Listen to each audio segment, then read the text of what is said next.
Hello, Dirty Shirt Workshop here.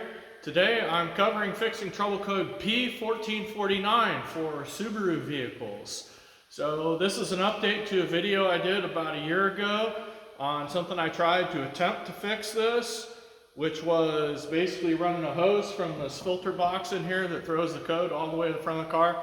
That did not work. I'm sorry to everyone that if you did try that, it didn't work out. I've had this wheel off about a dozen times in the last year, and I've settled on a fix that actually works and hasn't thrown a code again for about 6 months, so I'm pretty confident this is going to last. However, I don't know that this is entirely safe, so it's totally up to you. So first off, I'm going to show you what I did, and then I'll walk you through the steps on how to complete this yourself. I'm also going to show you why I had to go this route on the whiteboard.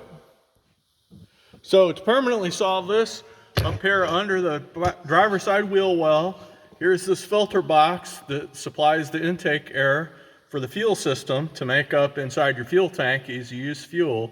And what I've done is I've used 3/4 inch copper pipe fittings. So I have an elbow that points that way that hooks onto the nipple of the filter box, and I have one that points that way and goes through a hole that I drilled through the wall of the car there into the trunk cavity. The part on the filter box, that's sealed with an O-ring and some good sealant. And then here going into the car, that's also got sealant. I tie wrapped it on both ends to wait until the sealant cured, but this is working. So why could this be bad? If you get in a wreck and the fuel tank gets crushed, I don't know if this is going to push fuel into the vehicle. So that could be a problem. So do this at your own risk. All right. However, the one thing I was worried about, which was fumes of fuel getting in the tank. When you shut the car off, it doesn't seem to vent any of the air pressure that's inside the tank into the car. So I don't know that it's pressurizing the tank as much as just putting makeup air in, but it never vents anything out. So that's good news. So this is the other side of the body panel there inside the trunk space. This is right behind the rear driver's seat.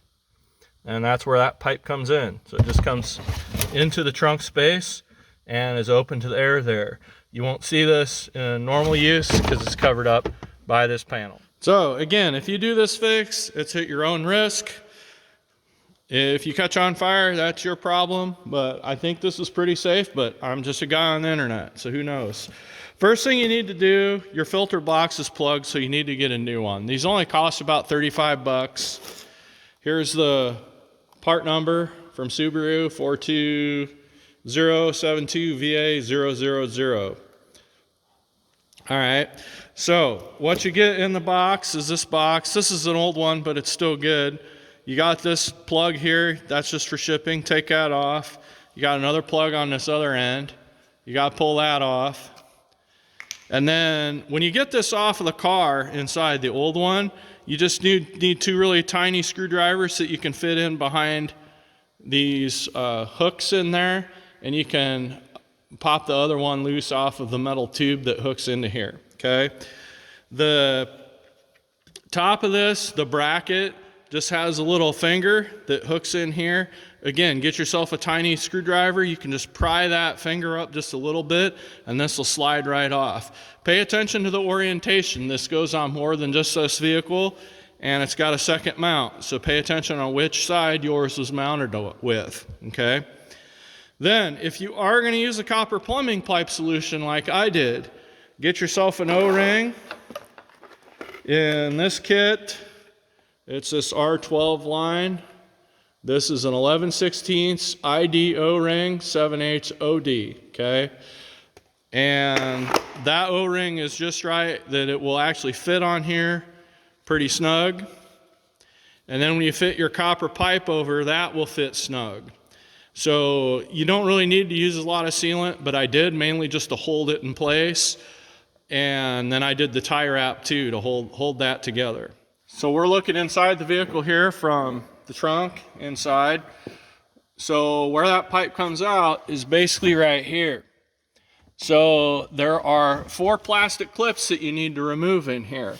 There's one down here on the left side behind the rear wheel. There's one up top right by the hinge. And then there's 2 right behind the seat. Once you get that out, you can fold this panel back out of the way, okay? You don't want to mess with the other end back here because you don't need to, all right? That gets you in here, and you can see this wiring harness in here. Get yourself a hole saw, one with a 7/8 OD, and you're gonna drill through the body panel from the inside if your drill is small enough to give you the room to do that. That way you don't hit any of these wires and screw them up. When you go to take your fender liner out, there will be 9 of these plastic clips holding the fender liner in. There's 8 of them all the way around the inside of the fender well. And then there's one that, if you look at the fender liner, actually reaches under the shock, up here in between the shock and the A-frame. So there's one more of those like this that you can get out of there. And you can get those free just by popping a screwdriver in up under, pull this center tab up but not out. Once it's up a little bit, you can just pull that clip out. The last remaining clip for the fender liner is a push-in style clip up under the front side of the wheel well. That one isn't this style. It's just the one with the barbs on the back, and you pull it out. So basically, after you put all that in there and get your adhesive, let it dry, put it all back together, and the problem should be solved. So one of the questions that I've been trying to solve with my experimentation with this is, why didn't the other solution work? Why couldn't I just run that hose all the way to the front of the car, to the engine compartment, where there would always be clean air instead of air that's full of rock dust in the wheel well? So I figured it out through my experimentation. And basically what it is, so you have your filter, which is going to go let in the fresh air. The pump feeds off of that to replenish the vacuum space in your fuel tank. But this pump has a pressure gauge in it, and it's checking for both vacuum and for pressure. I guess I have these backwards here. So when that pump is trying to pull air in here, if it pulls a vacuum, then it's going to think that this filter is plugged because the vapor membrane's full of dirt and it can't get any air through it. And if the pressure's too high, is that right? Yes, if the pressure is too high, it's going to think that the filter is ruptured because it's not pulling any vacuum at all. So there's this narrow range that says this filter is healthy and not plugged versus it's got a hole in it or it's plugged off, right? So that's what they're trying to do with this thing. So when you run this really long tube, that was basically 15 feet of fuel line I ran to the front. There's friction inside that tube for the air, and that's actually going to end up making the pressure too low, and it's going to think that filter's plugged. I tried 1/2 inch tube, I tried 3/4 inch tube, I used hard-walled vinyl tube, so I knew that it wasn't collapsing under vacuum, so that wasn't a problem. I tried just eliminating the filter altogether. That tripped before I even got out of the driveway, because then we were at the rupture condition instead. So if you're going to do this, you got to get a new one, and you have to make sure that either you don't run gravel all the time like I do, or you get your air from a clean source, which is why I drilled that hole in the tank.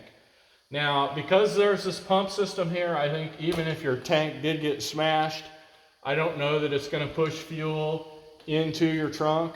And again, I've never had fumes inside the cabin. You know, I've gone to the gas station, shut the car off, go in, get something to drink, come out. There's no fuel fumes inside the car. So it's not venting any pressure inside the vehicle. So for day-to-day use, this is safe. I just don't know how this is going to be in an accident. And I'm not going to say it's safe if you get into an accident. So again, do this at your own risk. You might catch on fire like the Ford Pinto people in the 80s. That's all I got to say about that. I was getting this buttoned up, and I remembered a couple things I wanted to let you know. Number one, that straight section of pipe I used, if you're going to do the copper pipe solution, was about 6 inches. But I don't remember if my filter box is on the top or the bottom mount, so it could vary. Just measure and do it right. And I did solder my fittings like you're supposed to, because otherwise the copper fittings wouldn't stay together and they might let dirt in from the wheel well, so I didn't want to do that. This is the 4th filter box I've had in this car in 70,000 miles. So every time I go to town, which is about once a week, that's 14 miles of rock. And I've had one of these plug off in just a year of that.